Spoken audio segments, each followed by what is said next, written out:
I've been thinking a lot about Suits recently. So. Really? Okay, good. I want to see that. Thank you, the Duchess of Sussex, right?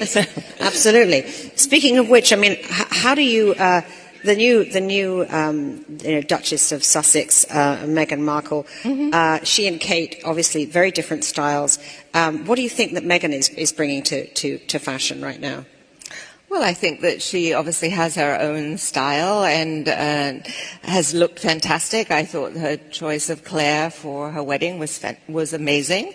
And I think more importantly, obviously her style is fantastic, and she's I think when she went on that trip to Australia and New Zealand, she was very respectful in choosing a lot of unknown Australian designers to wear, which was great. But I think more importantly, she's really bringing modernity to the royal family in a way that is inspiring. I think the image that I have in my mind, that I think so many people all over the world have in their mind, of the Duchess of Sussex walking down the aisle by herself, that to me was representative of a modern woman. And then looking at her extraordinarily beautiful and proud mother in the pew, to me that symbolized, goodness, this is going to be a different day for the British royal family. And Today, we're diving into a moment that absolutely needs more attention,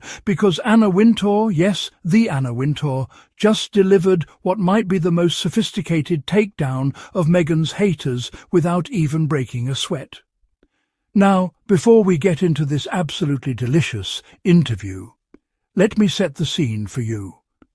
We're talking about the editor-in-chief of Vogue, a woman who has shaped fashion and culture for decades, someone whose opinion in this space is basically gospel. When Anna Wintour speaks, people listen. And when she was asked about Meghan, the Duchess of Sussex, what she said was not just supportive, it was a masterclass in how to shut down critics with grace, facts, and just the right amount of shade. So let's break down exactly what happened here, because honestly, every word matters. The interviewer brings up Meghan and immediately frames it as a comparison. Meghan Markle, she and Kate, obviously very different styles. Now, can we just pause here for a second? Because this is exactly the kind of question that has fueled so much unnecessary drama and toxicity in the media. This constant need to pit Meghan against Catherine, to make it seem like there's some kind of competition or rivalry when there literally doesn't need to be one. But here's where Anna Wintour shows exactly why she's a legend. She doesn't take the bait. She doesn't engage with the comparison game. Instead, she immediately pivots to what actually matters: Meghan's individual style, her choices, and her impact. Let's start with this seemingly simple statement, because it's actually loaded with meaning. By saying Meghan has her own style, Anna is making it crystal clear that Meghan isn't trying to be anyone else. She's not attempting to fit into some pre-existing mould of what a royal should look like. She's carving her own path, and she's doing it with confidence, and has looked fantastic. That's Anna Wintour, the woman who has sat front row at every major fashion show for decades, saying Meghan absolutely nails it. When critics try to tear apart every outfit Meghan wears, when they nitpick about hemlines and hat angles, and whether her nail polish is too dark, Anna Wintour is here saying she looks fantastic. Period. Then Anna brings up Meghan's choice of Claire Waite-Keller for Givenchy for her wedding dress, calling it amazing. And you know what? She's absolutely right. That dress was a moment. It was elegant, it was modern, it was sophisticated, and it was quintessentially Meghan. While some critics complained it was too simple or not royal enough, because apparently everything Meghan does is never quite right for these people, Anna Wintour recognised it for what it was: a bold, confident choice that reflected Meghan's personal style and values. Claire Waite-Keller was the first female artistic director at Givenchy, and Meghan choosing to work with her was significant. It wasn't just about the dress, it was about representation, about lifting up other women, about making a statement. And Anna saw that. She got it. Unlike the tabloids that were too busy trying to manufacture controversy. Now, here's where Anna really starts to show the difference between someone who actually pays attention and the critics who just want to complain. She brings up Meghan's tour to Australia and New Zealand and specifically mentions how Meghan was very respectful in choosing a lot of unknown Australian designers to wear. Can we talk about how brilliant this was of Meghan? She could have shown up in major international designer labels, which would have been perfectly fine. But instead, she made a conscious effort to spotlight local Australian designers, giving them global exposure and supporting their work. This is exactly the kind of thoughtful, strategic choice that Meghan has made throughout her time in the public eye, using her platform to elevate others. And what did some critics say?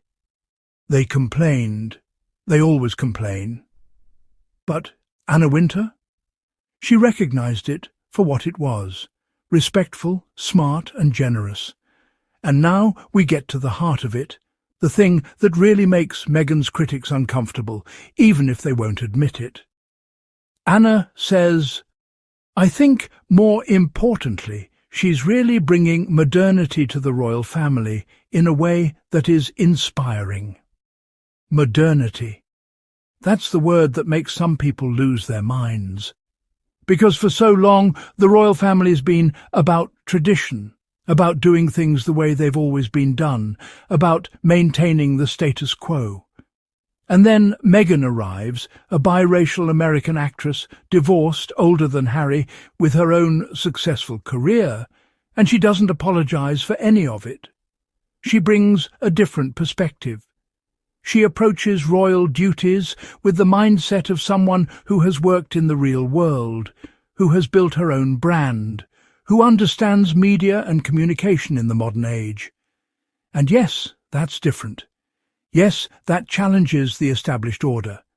And yes, for some people, that's threatening. But Anna Wintour calls it what it is, inspiring. Because it is. For millions of people around the world, seeing someone like Meghan in that position, bringing change and freshness and new ideas, is incredibly inspiring. Then Anna brings up what might be the most powerful image from the royal wedding. Meghan walking down the aisle alone. Well, initially alone, before Prince Charles joined her part way. And Anna says this was representative of a modern woman. Think about what that moment meant.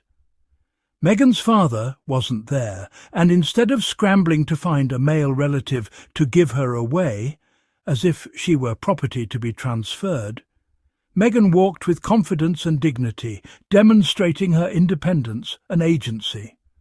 She wasn't being handed off from one man to another. She was choosing her partner, her future, on her own terms. For people who wanted Meghan to fit into a traditional mould, this was uncomfortable. But for everyone else, it was powerful. It was a statement. And Anna Wintour recognised exactly what it represented. And then Anna mentions Doria, Meghan's mother, sitting in that pew, calling her extraordinarily beautiful and proud. The emphasis on pride is so important here. Doria Ragland sat in that church at a royal wedding with dignity and grace, representing so many people who had never seen themselves reflected in that space before. Anna says that symbolised, this is going to be a different day for the British royal family. And she was right. It was different. It should have been the beginning of something transformative, something more inclusive and representative of the modern world. We all know what happened after that. We know about the media harassment, the lack of institutional support, the racism that Meghan and Harry faced, which ultimately led to them stepping back from royal duties and moving to California. But in this moment, Anna Wintour was recognizing the potential, the promise, the significance of what Meghan represented. Now, here's the brilliant part, the part where Anna delivers shade so elegant you might miss it if you're not paying attention. By praising Meghan so thoroughly, by highlighting all the thoughtful, respectful modern choices she made, Anna is implicitly calling out everyone who criticised those exact same things. All those people who said Meghan's dress was too simple, Anna says it was amazing. Those who complained about her supporting Australian designers, Anna calls it respectful and great. The critics who were uncomfortable with her modernity, Anna says it's inspiring. Everyone who had a problem with her walking down the aisle independently, Anna celebrates it as representative of a modern woman. Anna Wintour doesn't need to directly call these people out. She doesn't need to get into arguments or engage with the toxicity. Instead, she simply states the facts, gives her expert opinion, and in doing so makes it crystal clear that the critics were wrong. That's the ultimate power move. That's how you defend someone with class. This interview matters because it's a reminder that there are people, important, influential people, who saw exactly what Meghan was trying to do and appreciated it. Despite all the negative press, despite the campaigns against her, despite the constant criticism, there were those who recognized her impact, her thoughtfulness, and her courage. It's also a reminder that Meghan's critics often reveal more about themselves than about her. When someone makes thoughtful, respectful choices and people still find reasons to complain, that says everything about the critics and nothing about Meghan. What Anna Wintour describes in this interview is exactly what makes Harry and Meghan's story so compelling and so important. They represented the possibility of change, of modernization, of bringing the royal family into the 21st century. And when that didn't work out the way it should have, when the institution failed to protect them and support them, they made the difficult decision to step back and build their own path. And look at what they're doing now. They're creating content that matters, supporting causes they care about, raising their children away from the toxic environment they experienced, and living life on their own terms. That takes courage. That takes strength. And whether the critics want to admit it or not, that's inspiring. So thank you, Anna Wintour, for seeing it, for saying it, and for reminding us all that Meghan's impact and significance will outlast the temporary noise of her critics. If you enjoyed this breakdown and you want more content defending Harry and Meghan, calling out the unfair treatment they've received and celebrating their journey, make sure to hit that subscribe button. Drop a like on this video, leave a comment letting me know what you think about Anna's comments, and let's keep this conversation going. Until next time, stay informed, stay critical of the media narratives you're being fed. And remember that supporting Harry and Meghan means standing up for modernization, representation, and people being treated with basic human dignity. Thanks for watching, and I'll see you in the next one.